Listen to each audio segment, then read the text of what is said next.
The roast had rested for the required amount of time. I placed it in the middle of the table after carefully pouring the pan's juices over it. Raoul would have been pleased to see the tablecloths ironed, the silver polished, and the candles lit. He used to say that a nice table could lift someone's spirits. Making sure this made people happy took up the majority of the afternoon. Marisol was the first to arrive, clad in impatience and perfume. She greeted me with a distracted, "Oh, Godman, you didn't have to do so much," as she checked something on her phone, her heels clicking against the tile. Leidar Diego came with Emiliano, who came running toward me, grinning. "Did you make the dinosaur-shaped cookies, Grandma?" I gave him a tight hug. "They're getting cold in the kitchen, of course." Diego gave me a quick kiss on the top of my head. "Hello, Mom. Marisol wants to discuss the celebration." Marisol took charge of the dinner as it began. He mentioned balloon arch suppliers, prognostic chair rentals at the time, and guest lists. On a 5-year-old boy's birthday, he used the word Merrick twice. I gave him a small smile when he said we could rent a background wall to match the cakes. "If you would like, I could prepare a meal." Emiliano laughed and said, "I still have his old cork." "Not powerful, just cutting. No more, Godman. For this, do you serve?" The room seemed to stop, but it didn't. Without moving or glancing at me, Diego reached for the salt as though nothing had happened. Even though my hands were still shaking from arthritis, I managed to prepare the table and look at the barbecue. Despite my dry mouth, I was able to speak quietly. "I suppose I'll stop making suggestions." Marisol took a sip of her wine while continuing to stare at her phone. I kissed Emiliano's head and gave him a slightly too strong hug when he sat on my lap for dessert. He ran to play after laughing. I stayed to clean that evening. Talking about mail and sleeping schedules, Diego and Marisol left early. When I became invisible, I was by myself in the sink, doing dishes, and nobody thanked me. By the time I finished drawing the last plate, the only sounds coming from the house were Marisol's voice and the gentle rumble of the dishwasher. As the final peaks of fondant were being applied to the ankylosaur, the sun emerged early that morning across the kitchen sink. This time the tail was flawless, but my fingers ached. That dinosaur had been Emiliano's insistence, not the Triceratops, the T-Rex, or the ankylosaur, because it is powerful, armored, and protects infants. I committed all of his books to memory. I had the cake box in my lap, carefully balanced, when I got to Diego and Marisol's house 30 minutes earlier. An inflatable house was swelled up close to the fence, and the courtyard was already teeming with wind-driven serpentine motions. Marisol was giving the tenant gentle instructions while holding a piece of paper. He hardly smiled when he saw me. "Can you leave that on the inside table, Carmen? We're maintaining the dessert station's organization." I had my doubts. "I promised Emiliano this cake, so here it is." "Yes," he said without raising his gaze, "and thank you very much. The main post, pictures, candles, and everything else will use the bakery cake." I carried my cake indoors and placed it on the edge of a long folding table alongside purchased little cakes and kick pops. It appeared out of place, small, and handmade. Children were laughing, adults were sipping wine, and neighbors were complimenting Marisol on everything from the golden-edged napkins to the arc of balloons in play. Red-cheeked and curly-haired Emiliano ran after the treasure hunt. "Did you bring the ankylosaurus one, Grandma?" I said. "Little one, it's here." Grinning, he looked around at the others. "Grandma's cake is what I want for the candles." Diego started to say something, but Marisol's voice interrupted the courtyard. "We'll use the bakery cake for the ceremony, Emiliano, my dear. I'll save Grandma's for later." "Really? But I'd like to." With a gentle smile that stopped short of his eyes, he said, "We can't always have what we want. Come, snap some photos." Diego helped Emiliano walk away by placing a hand on his shoulder. He avoided looking at me, not once. For the remainder of the party, I remained by the drink station, serving lemonade to guests who were unfamiliar with my name. Marisol told me to leave the leftover cake when I asked if I could take it that evening. After cleaning, we will dispose of what remains. Our anchor was always the house. In 1983, when interest rates were at an all-time low, Raul and I still packed tuna sandwiches to save money for the hook. Even the night Diego broke his arm after falling off the porch railing, we were there to raise him on Christmas morning on his 4th birthday. He wanted to take to the skies. The house felt too large and too silent after Raul passed away. Marisol was already searching the neighborhood for something respectable, and Diego, who had just gotten married, was ambitious. I recall the evening I made the offer. We ate meat cake and creamy spinach, and I said, "You can stay with the house. Simply look after her. Don't let her leave the family." Raul was cautious even back then. He instructed our lawyer to keep Carmen on paper. 51%. The heart still belongs to her. Diego and Marisol did not carefully read the fideicomiso papers. After signing the required paperwork, they went back to their distribution plans and Pinterest boards. The resonance in the house changed after Emiliano's birthday. Before I left, I lingered on the porch steps, wondering if I still had a place there. Marisol called 2 days later. "We were waiting to speak with you, Carmen." The conversation began with a syrupy, sweet tone. "Diego has been working under a lot of pressure, and since I'm spending more time with Emiliano, money is tight." I said nothing. I go on. "I know you've done a lot already. However, we wanted to know if you could make a monthly contribution. Nothing was over the top, just a little assistance to lighten the load." A pause. Then I suggested that my account be connected to a credit card for the benefit of Emiliano. The other side was silent, then joyful. "That would be amazing, Carmen. Thank you." After hanging up, I turned to face my hands. No one wanted the cake, and they still had a faint buttercream scent. I gave the bank a call that evening and added Marisol as an authorized user with no restrictions. I didn't even tell myself why, let alone Raul's lawyer. All I wanted was to feel needed once more. I had to purchase it. But as the 3 months went by, my hopes began to erode silently. I started a monthly ritual of opening the card's account status with my morning coffee, which quickly became second nature. Yes, the first damaged some purchases in a children's bookshop, but it also damaged a wine tasting event at a Valle de Guadalupe vineyard, a package of spas, and 2 jobs in a luxury store. I convinced myself it was a one-time event, possibly a celebration or a stress-relieving experience. There was no question for the 3rd month. The amount owed had increased to nearly 170,000 pesos. Emiliano was only charged with 2 small toy orders and a museum membership. I gently brought it up at a brunch at his house one Sunday. I folded my napkin and remarked, "I see that the card has been used a lot. To help him stay focused on Emiliano's needs, perhaps we should establish some boundaries.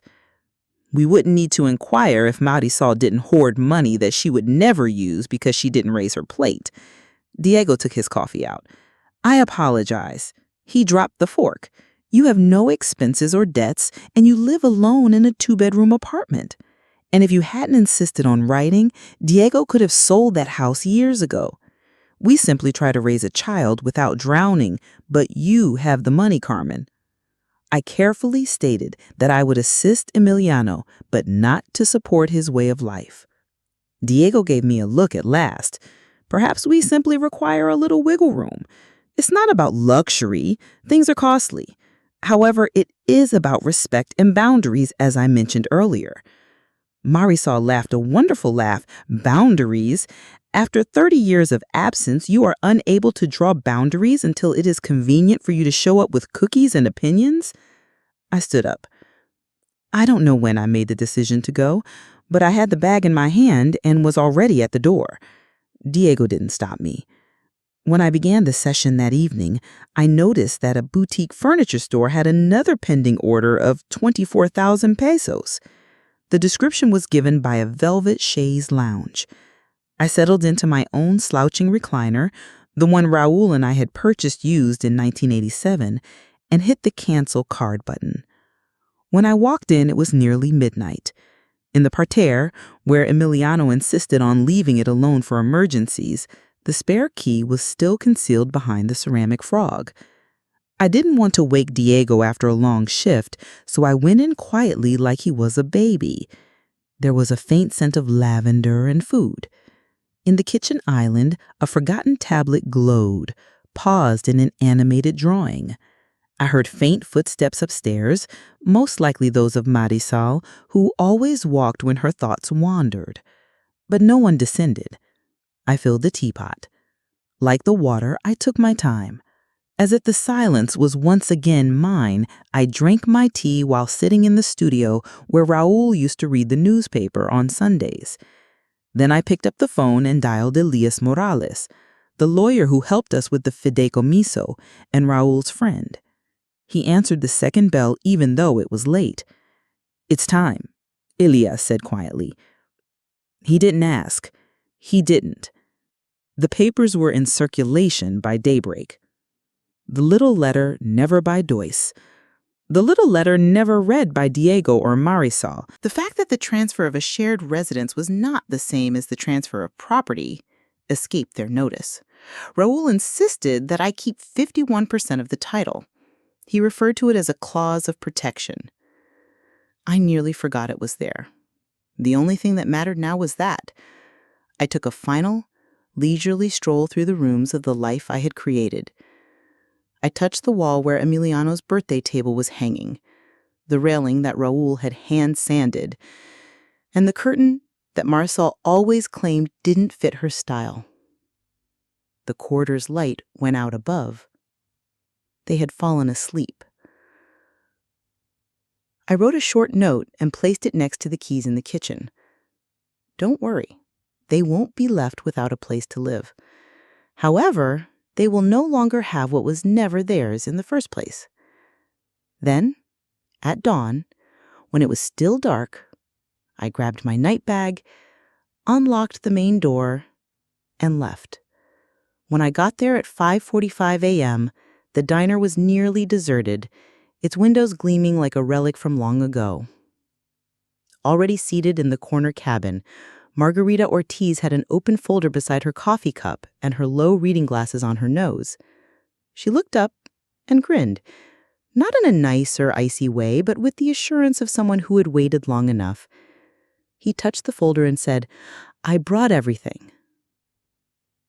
At 7 o'clock, the notary will arrive at our house. The Ortiz family is someone we've known for years. When Diego was in high school, they lived 2 streets away. I was once asked to lend my cake stand to his daughter Mara for her wedding. The house had bones, according to Margarita, who always cherished it. She didn't hesitate when Elias told her that she could sell. Our arrival at the entrance road was at 6:02 a.m. The porch light was still on. Despite my ridiculous thought of turning it off, I decided to leave it shining. The locksmith completed replacing the entrance's locks by 6:18. My phone vibrated in my coat pocket as the notary was getting the paperwork ready in the room. Diego Ma, 6:17 a.m. Marisol reports that the locks aren't working. Please respond. After reading the message twice, I placed the phone on the kitchen counter, upside down. The final signature was inked at 7:46. I gave the keychain I had worn for over 30 years to the recipient. Unexpectedly, Margarita gave me a hug and assured me that she would take care of the place. "It will remain alive and warm," he said. The sun was shining on the far crest as I stepped off the porch for the last time. Raúl planted bristles when Diego was still wearing his inherited shoes, and the tips of the bristles were brushed by the light as it moved through the slow, golden grass. My hand shook, but not out of sympathy. Not now. I lingered in my car for a while before starting the engine. My phone buzzed again, this time calling Marisol. I didn't check. I knew what I was going to say. With a final glance in the mirror, I turned home and slowly walked off the road. The house was no longer mine by the time I passed the city limits sign, nor were they. I had 7 missed calls by noon, Diego gave it a 5, Marisol's 1. Emiliano's tablet was one of a number that I knew but did not recognize. My voice mailbox app was glowing red with alerts. I listened to the silence that replaced them as I allowed them to build up. My apartment's silence was like armor. I played them in the end. Diego's initial message was brief and unclear. "I don't know what's happening, Mono. Give me a call." 20 minutes later, the second one showed up. "The house was sold," according to Marisol. "This must be an error. It's not real. Tell me." Then the rage wore off. The third said, "It's gone too far. Emiliano lived in that home." His voice broke on the fifth message. "Mom, please, avoid doing this. You don't need to free us." It was Marisol who spoke next. Brief and practiced. "We are humiliated by you. You have ruined our family. I hope you're content." Emiliano followed. There was a touch, followed by a pause. Grandma spoke quietly. "Where are you?" "We made a mistake." My chest became constricted. "I searched for your cookies. However, they aren't present." "You're on a break?" Mom said. "But I didn't break anything." "You'll call," Dad said. One more pause. "Can I come to your house now?" I cried like I hadn't in years, sitting at the kitchen table with the phone pressed to my chest. Not when Raul passed away. Not even after I handed the house to them. The only voice that would have answered was that little one. However, I didn't. I was unable to, because answering the phone would require me to go back to a contract I never signed. It meant demonstrating to Emiliano that love has requirements, and that when Grandma refuses, she vanishes. I listened to his voice again while remaining silent and letting the tea cool by my side. After that, I turned the phone upside down and allowed the pain to remain beside me as the day grew darker without changing. He showed up out of the blue. Before I saw the quick, accurate rhythm of someone accustomed to being cared for, I heard the blow. Marisol was wearing a camel coat and heel boots, and her expression was tense and practiced when I opened the door. She said, "You have embarrassed us by coming in without an invitation. You made your own family look bad." Slowly, I shut the door after her. "Would you like some tea?" She refrained from spitting. "Tea is not why I'm here. You went too far, which is why I'm here." I gestured toward the chair ahead of me. She didn't take a seat. "Under our feet, you sold the house. As though we were strangers, you left a note. And Emiliano believes that you no longer love him." His voice quivering, but not ashamed. I gave her a firm, motionless look. Emiliano remained the object of my affection. His arms were crossed. "So why vanish? Why do you freeze us? We could have spoken with you." I tried. They failed to hear. Marisol took a puff. "This is out of respect for the card and the money." My voice was low as I spoke. Also for understanding the distinction between being used and helping. She shut her eyes. "Do you believe that you are the victim in this case?" I believe I pretended for years that his apathy wasn't cruel. He didn't want to cause a stir, so I let him go by quietly.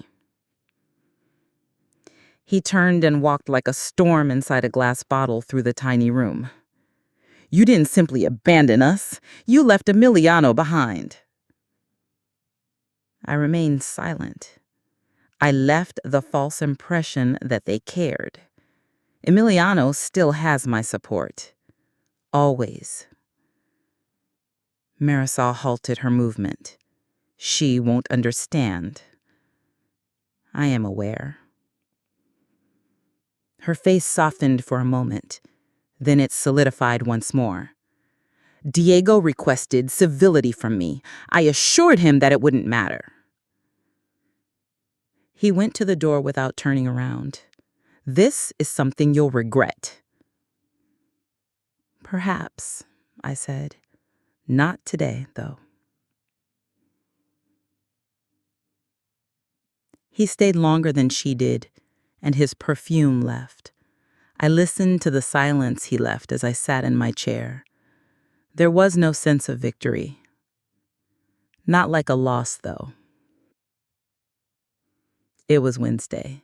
A tiny envelope with green dinosaur decals heaped on the back flap, unevenly sealed. Even without the return address, he would have recognized Emiliano's name from the awkward, slanted, and unsteady letter.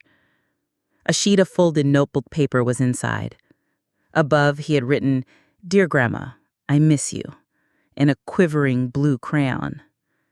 "The large house doesn't matter to me. Can we continue to play dinosaurs? Love, Emiliano."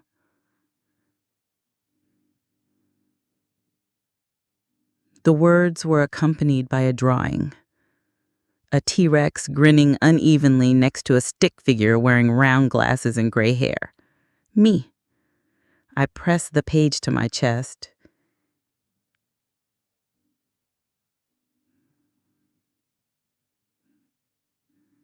And I wept.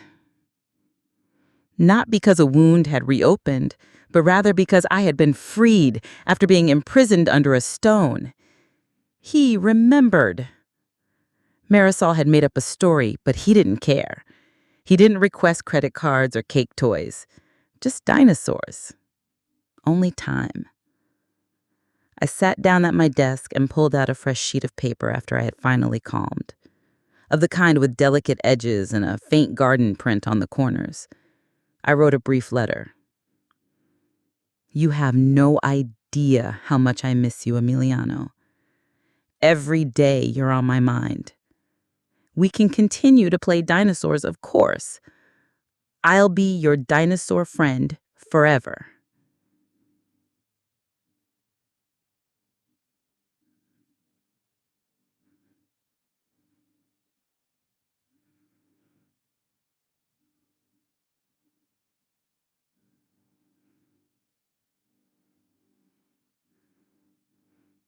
Grandma, with love.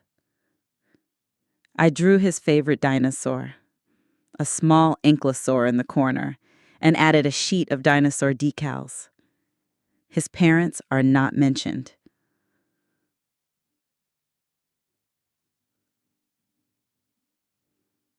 I am not sorry for being silent. Just love. Easy, without conditions. As though it were a sacred object, I sealed the envelope and carried it to the mailbox myself, inserting it into the slot. Then, as though I could wish it to come sooner, I remained there with my hand on the edge. It wasn't heavy, but it was quiet inside my house. He'd broken through the wall, and I had answered. Early this year, the obstinate little tulips appeared. As though they knew better, they grew crookedly, leaning toward the sun, even though I planted them in a straight line. I didn't correct them.